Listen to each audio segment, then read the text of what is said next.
જય અંબા, જય કમલાઈમાં. ઘણા બધા દિવસો પછી કદાચ આ મારો 903મો વિડીયો છે આપણી ખંભલાઈમાંની યુટ્યુબ ઉપર.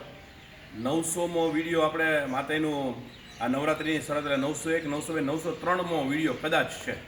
અને બીજો જે આપણા બીજી ચેનલ ઉપરથી જે વિડીયો પ્રસારિત થયા એ બધા અલગ. ખંભલાઈમાંની કરુણા અને લગભગ 25 લાખથી ઉપર વ્યુઅર્સ લોકોએ જોયો, તો એ પણ આપણા પર ખંભલાઈમાંની કૃપા. આજે 28મી માર્ચ 2026 શુભ શનિવાર અને સાંજે 7:11 થઈ છે. તળાવ પ્રાગટ્ય સ્થાને સંધ્યાનું આગમન થઈ રહ્યું છે. રાત્રિ હવે થશે, પણ એક થોડીક વાત કરી લઈએ અને જરૂરી વાત, ખૂબ જ અગત્યનો વિડીયો. આપણું જે હૃદય છે એ આપણા શરીરનો સૌથી અભિન્ન અંગ કહેવામાં આવેલું છે. આપણે કોઈને કીધું કે આપણે કોઈને પ્રેમ કરતા હોય તો આપણે એમ ન કે મેં તને મારો પગ આપ્યો, મેં તને મારો હાથ આપ્યો, મેં તને મારું માથું આપ્યું, મેં તને મારી કિડની આપી. આપણે કંઈ મેં તને મારું હૃદય જ આપી દીધું. તો હૃદય આપી દીધું તો થઈ ગઈ વાર્તા પૂરી. એનાથી વધુ કશું દઈ શકાય નહીં. આવું હૃદય મિનિટમાં 60 વારથી 100 વાર ધબકતું હોય. ઈશ્વરીય કૃપા, ખંભલાઈમાંની કૃપા, વિધાતાની કૃપા જોજો. આવું હૃદય મિનિટમાં 60થી 100 વાર ધબકતું હોય. 100થી ઉપર પણ આપણા પલ્સ રેટ હોઈ શકે છે ઘણી બધી જગ્યાએ, પણ આપણે 100 કાઉન્ટ કરીએ જેથી કેલ્ક્યુલેશનમાં થોડુંક સરળતા રહે. તો મિનિટમાં 100 વાર ધબકે તેવી 60 મિનિટ એટલે કલાકમાં 6000 વાર આપણું હૃદય ધબકે એક કલાકમાં. એવો આપણે એક દિવસ લઈએ 24 કલાકનો, તો 24 × 6000 એટલે 1,44,000 વાર ધબકે એક દિવસની અંદર આપણું હૃદય. અને જો એને આપણે એક વર્ષની કેલ્ક્યુલેશન કરીએ તો × 365 તો લગભગ 5,26,50,000 કે એવી કંઈક વાર 5,26,00,000 વાર આપણું હૃદય એક વર્ષમાં ધબકે. અને એવા 70, 80, 90 એટલા વર્ષ જીવીએ તો એને × એટલા કરી નાખજો તો કેટલા હજારો કરોડ વાર આપણું હૃદય ધબકે છે. હવે હૃદય આટલી વાર ધબકવા છતાં પણ ફાટતું નથી. એ જે મસલ્સ છે એ ફાટી નથી જતા. એ સાયન્સની એનાટોમીની બ્રાન્ચની વાત છે. પણ એ હૃદય જે ધબકે છે, જે આખા શરીરને લોહી, રુધિર પહોંચાડે છે ઉપરથી નીચે સુધી. આમાંના અમુક લોહીના પર્સન્ટેજ છે એ મગજમાં જાય, બ્રેઇનમાં જાય, એમાંથી ન્યુરોન્સ જનરેટ થાય, ઇલેક્ટ્રિકલ ઇમ્પલ્સિસ ક્રિએટ થાય અને જે આપણા વિચારોને પ્રસ્ફુરિત કરે. તો આપણે કહીને ભાઈ ખાનદાન, એ ખાનદાની જે વ્યક્તિ હોય છે અથવા ખાનદાની છે કે સંસ્કાર છે એ વેચાતા મળતા હોતા નથી. એ મનુષ્ય પોતાના પરંપરાગત ગુણમાંથી લેતો આવતો હોય છે. એટલે રિકાર્નેશન છે, પુનર્જન્મ, એને ઉપનિષદોએ પણ સ્વીકારેલું છે. એટલે એવી વાત સાથે એક નાનકડી તમને વાર્તા કરું કે એક ભાઈ હતા. એ બિચારો આર્થિક દ્રષ્ટિએ એવો સંકળામણમાં આવી ગયો કે ક્યાંય કોઈ રસ્તો દેખાણો નહીં અને હવે મૃત્યુ સિવાય એની પાસે કોઈ વિકલ્પ જ નહોતો કે કાંઈ પણ કરે તો હવે કશું મકાન બકાન બધું, ઘર વખરી, વાહન, તમામ વસ્તુ શૂન્ય થઈ ગયો સાવ. એટલે એકવાર નક્કી કર્યું કે આત્મહત્યા સિવાય કોઈ વિકલ્પ નથી. ત્યાં વળી એક કોઈ માણસ એવો સરસ મજાના સંત મહાત્મા મળી ગયા. તો સંતે કીધું કે હું તને આમાંથી બચવાનો રસ્તો દેખાડું, પણ એને સમય માંગ્યો કે એના માટે તને 2 ઓપ્શન છે, 2 વર્ષ અને 5 વર્ષ.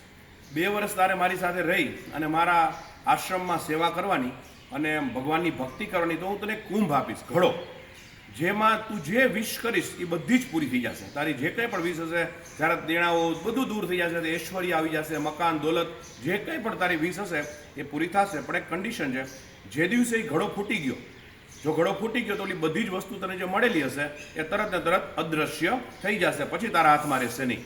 અને જો તું 5 વર્ષ મારી હારે સેવા મને આપીશ અને મારી સાથે જોડાયેલો રહી, સાતત્ય કેટલું અગત્યનું છે, તો હું તને આવો કુંભ કેવી રીતે પાછો બનાવો એ પણ શીખડાવીશ, એ વિદ્યા પણ શીખડાવીશ જે મને મારા ગુરુએ શીખડાવેલી. શિષ્ય ઓલા ભાઈ તો મુશ્કેલીમાં હતી કે ના, મને એવું નથી જોતું, મને તો તાત્કાલિક રિઝલ્ટ જોઈએ છે. અત્યારે આપણે બધાને આ જ જોઈએ છે ને કે તાત્કાલિક, મને તો તરત મારું દેણું દૂર થાય એવું કંઈક કરો, મને 2 વર્ષની અનુકૂળ છે. મહારાજ કે ઓકે. એટલે ઓલા ભાઈ છે એ મહારાજના આશ્રમમાં ચાલ્યા ગયા. 2 વર્ષ સેવા કરી અને મહારાજે જતી વખતે એને કુંભ આપ્યો અને કીધું ધ્યાન રાખજે ફૂટી ના જાય.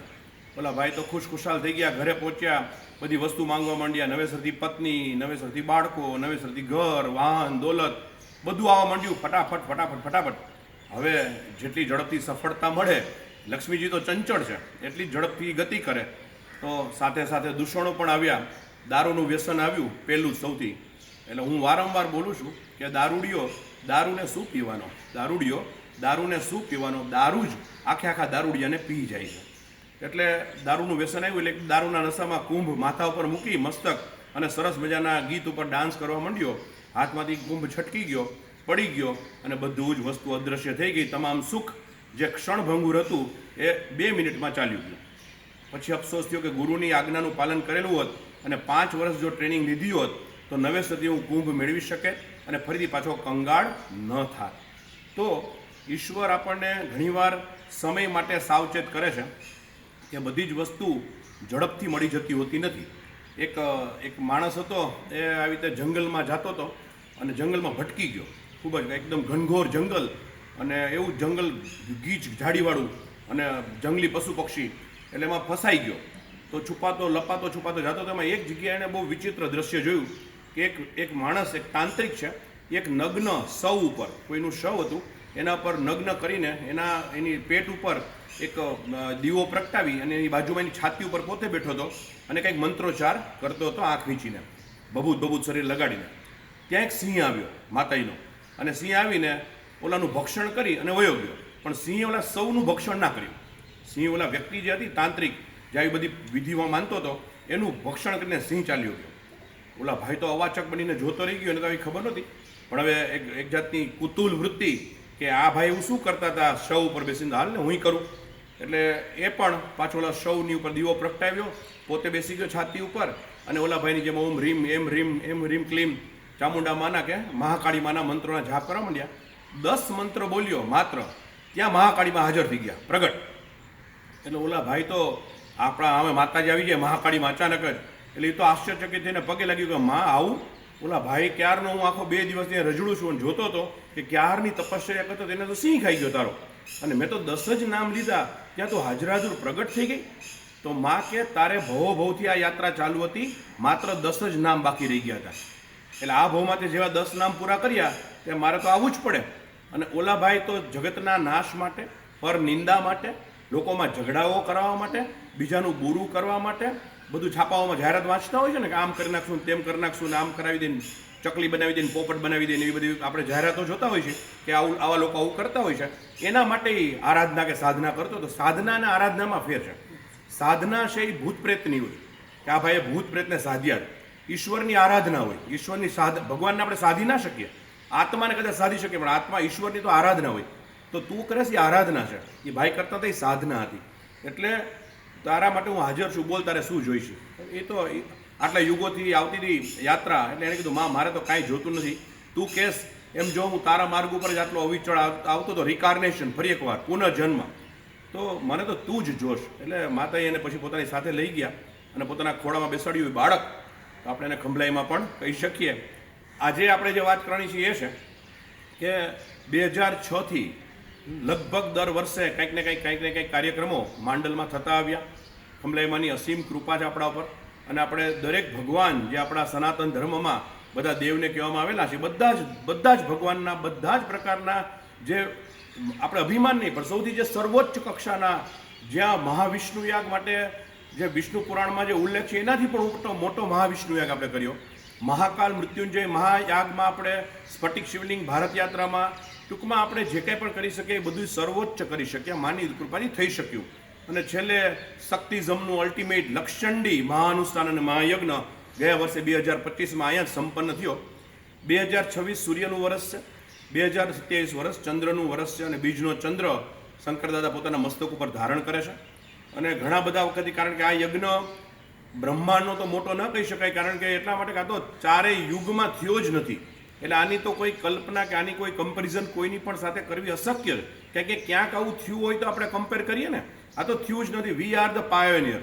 કદાચ આપણે જ આ શરૂઆત કરવા જઈ રહ્યા છે. આપણી પર માતાજીને ભોળાનાથની એવી કૃપા છે કે કોટી રુદ્ર મહાયાગ જે 425ના પક્ષથી આપણે કરવાના છીએ એ તો થયો જ નથી, એટલે સરખામણી શક્ય નથી. પણ એના શિડ્યુલ માટે, એની યજ્ઞશાળા માટે, એના માટે અતિ મહેનત જોઈ, એક આખું જીવન લગભગ સમર્પિત કરવું પડે. ભાઈઓ બહુ અઘરું હોય છે. અને એવડી જમીન, એવડી યજ્ઞશાળા વિશાળકાય બનાવી છે, તળાવ મંદિરે શક્ય નથી. જમીનમાં ખનન કરીને આપણે એને યજ્ઞકુંડ બનાવવા પડે, એની યજ્ઞશાળા એવી નિર્મિત બને. મેં કીધું એમ આપણે લક્ષચંડીની અંદર દરરોજના લગભગ 340થી 350 આપણા જ પરિવારના ભાઈઓ ભૂદેવો આપણે આહુતિ અર્પણ કરતા હતા. કોટી રુદ્રમાં દરરોજના આપણે 1500 વ્યક્તિ મિનિમમ બેસશું, 1500 ભૂદેવ, ત્યારે 14 દિવસે પૂરો થશે. એટલે બહુ મોટો યજ્ઞ છે, ઘણો બધો મોટો છે. એના બધા પ્રકારના પેરામીટર્સ છે એ આપણી કલ્પના શક્તિની બહાર છે, પણ માં અવશ્ય કરાવવાની છે, ભોળાનાથ અવશ્ય, અને એ બે સાથે હોય તો થઈ જ જાય અને થઈ જ જવાનું છે. પણ એના શિડ્યુલમાં આપણે થોડોક ફેરફાર કરવા જઈ રહ્યા છીએ. જે આપણે જાન્યુઆરી 2027માં આ યજ્ઞ કરવાના હતા, એને બદલે આપણે એને ડિસેમ્બર 2027માં કરવા જઈ રહ્યા છીએ. આપણા સૌ પાસે પોણા 2 વર્ષ છે. આજથી શરૂ કરવા માર્ચ મહિનાનો લગભગ અંત દિવસ છે, તો આપણી પાસે 9 મહિના આ વર્ષના અને 12 મહિના આવતા વર્ષના, એટલે 21 મહિના બાકી છે. જે લોકો મોટા દાતાશ્રીઓ હતા એને પણ થોડીક રાહત મળે, થોડુંક બફર ટાઈમ મળે, કારણ કે આવડું મોટું અનુદાન દર વર્ષે દેવું એ બહુ દુષ્કર અને બહુ અઘરું કાર્ય હોય છે. સ્વયંસેવકોને થોડીક રાહત મળે, થોડોક સમય મળે, આપણને થોડુંક વધુ રિસર્ચ કરી શકાય, વધુ સમય આપી શકાય, વધુ સારું અને વધુ ઉત્કૃષ્ટ કાર્ય થઈ શકે. અને માએ જ આપણને આ પ્રેરણા કરેલી છે. અને બીજા અનેક એવા કાર્યો બાકી છે કે જે સતત જે યાત્રા હતી એમાં વચમાં રહી ગયા હતા, કે જ્યાં આપણા પરિવાર માટેની જે સુખાકારી છે એના માટેના પ્રયત્નો હોઈ શકે, અને થોડા નાના મોટા પરિવર્તનો, થોડુંક રિસર્ચ, થોડુંક વધુ સારું થઈ શકે. એટલે આપણે શ્રી મહાશક્તિ ખંભલાઈમાં મહાકાલ મૃત્યુંજય કોટી રુદ્ર મહાયાગ જે જાન્યુઆરી 2027માં કરવાના હતા, એની આજે ઓફિશિયલ જાહેરાત આપણે કરી છે કે આપણે ડિસેમ્બર 2027માં કરવા જઈ રહ્યા છીએ. મારી મોટા દાતાઓને નમ્ર વિનંતી છે કે આપ એવું ન માનતા કે ડિસેમ્બર 2027માં છે, કારણ કે એની પ્રાથમિક તૈયારીઓમાં ઘણું બધું ધન જોતું હોય છે. તો બધા સાથે મળીને ખભે ખભા મિલાવશું. પણ આપણા ઉપર માની કૃપા છે એટલે આવું કાર્યના છેલ્લું કાર્ય કદાચ હોઈ શકે.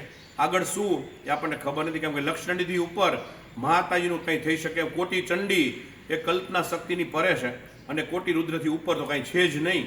એટલે આપણે બધા સાથે મળીને એવો કુંભ બનાવીએ કે કદાચ ફૂટી જાય તો ફરીથી આપણને બનાવતા આવડતો હોય. આપણી સંપત્તિ, આપણી સંતતિ સ્થિર અને અવિચળ રહે.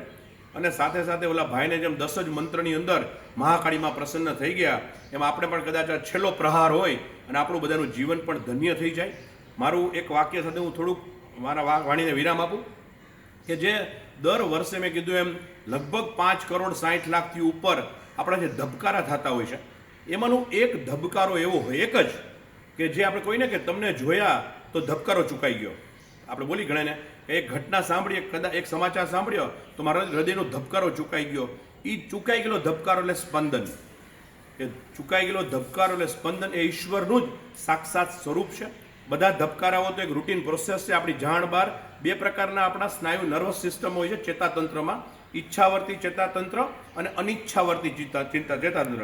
વોલન્ટરી નર્વસ સિસ્ટમ અને ઇનવોલન્ટરી નર્વસ સિસ્ટમ, જે અમુક ફેફસા, પાચન તંત્ર, આપણે ખોરાક મોઢામાં મૂકવો કે ન મૂકવો એ આપણે નક્કી કરી શકીએ. મોઢામાં મૂક્યા પછી ચાવવો કે ચાવવો ન ચાવવો એ આપણે નક્કી કરી શકીએ.